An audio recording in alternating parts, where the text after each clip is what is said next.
48 घंटों के अल्टीमेटम के बाद पुतिन को घेरने के लिए ट्रंप ने ब्रिटेन में भेजे परमाणु हथियार। ब्लूमबर्ग की रिपोर्ट के मुताबिक अमेरिका ने ब्रिटेन में परमाणु हथियार तैनात किए हैं, जो रूस के लिए एक चेतावनी है। ये कदम यूक्रेन युद्ध और बढ़ते रूसी खतरे के मद्देनजर उठाया गया है।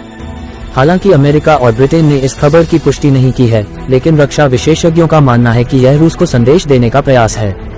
पूरे यूरोप के लिए रूस एक बड़ा खतरा बनता जा रहा है। यूक्रेन युद्ध की शुरुआत के बाद से यूरोप को ये समझ आ गया है कि रूस से निपटने के लिए उसको अमेरिकी मदद की खासा जरूरत है। साथ ही यूरोपीय देश अब अपने डिफेंस बजट में तेजी से बढ़ोतरी कर रहे हैं। ब्लूमबर्ग की आई एक और रिपोर्ट ने रूस सुरक्षा अधिकारियों की चिंता बढ़ा दी है। साथ ही इसी रिपोर्ट से इस बात की पुष्टि हुई है यूरोप में किसी भी समय महाविनाश की शुरुआत हो सकती है। ब्लूमबर्ग ने सोमवार को ओपन सोर्स डेटा और रक्षा विशेषज्ञों का हवाला देते हुए बताया कि अमेरिका ने संभवतः 15 सालों में पहली बार ब्रिटेन में परमाणु हथियार तैनात किए हैं, जो रूस के लिए एक संभावित चेतावनी है। इस रिपोर्ट से खुलासा हो गया है कि अमेरिका यूरोप को रूस के खिलाफ परमाणु हथियार भी मुहैया करा रहा है। रिपोर्ट में कहा गया है कि 16 जुलाई को एक अमेरिकी सैन्य परिवहन विमान अपने ट्रांसपॉन्डर के साथ न्यू मैक्सिको के किर्टलैंड एयरफोर्स बेस, जो परमाणु हथियारों के लिए जाना जाता है, से पूर्वी इंग्लैंड के RAF लेकेनहीथ के लिए उड़ान भरी।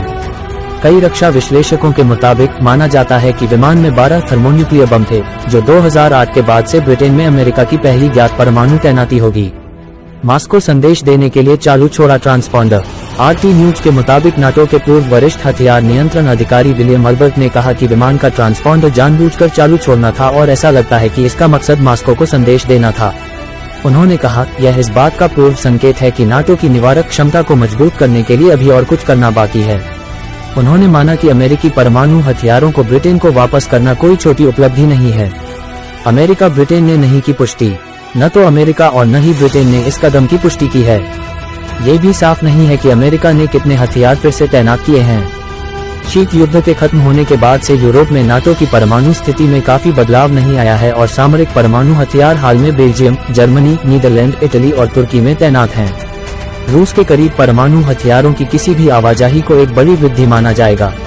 ब्लूमबर्ग की यह रिपोर्ट ब्रिटेन की ओर से जून में अमेरिकी 12 बम ले जाने में सक्षम कम से कम 12 F-35A लड़ाकू विमान खरीदने की योजना की पुष्टि के बाद आई है। लंदन ने इस कदम को एक पीढ़ी में ब्रिटेन की परमाणु स्थिति की सबसे बड़ी मजबूती बताया। तीसरे विश्व युद्ध की धमकी। पिछले साल नाटो के पूर्व महासचिव जेन्स स्टोल्टेनबर्ग ने कहा था कि नाटो रूस और चीन को रोकने के लिए अपने परमाणु हथियारों की और तैनाती पर विचार कर रहा है। अब इस खबर से लग रहा है कि दुनिया के अलग अलग हिस्सों में परमाणु बम फैलाए जा रहे हैं और कभी भी तीसरे विश्व युद्ध की घंटी बज सकती है। आप यहां तक सुन चुके हैं तो चैनल को लाइक और सब्सक्राइब करें और शेयर करना ना भूलें। धन्यवाद।